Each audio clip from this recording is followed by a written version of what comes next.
నమస్కారం ఘంటారావానికి స్వాగతం. ముందుగా ప్రధాన అంశాలు. పురపాలన సంస్కరణల దిశగా ప్రభుత్వం అడుగులు. పట్టణాభివృద్ధి సంస్థల ఏర్పాటుకు ఉత్తర్వులు.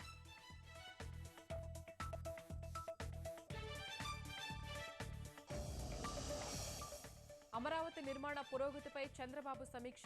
టెండర్ల ప్రక్రియ పారదర్శకంగా నిర్వహించాలని ఆదేశం.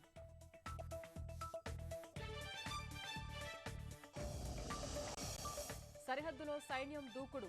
పాక్ ముష్కర మూకల ఏరివేత దృశ్యాలు విడుదల.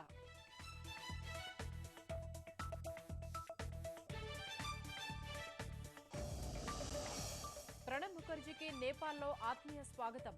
18 ఏళ్ల తర్వాత హిమాలయ దేశానికి భారత రాష్ట్రపతి.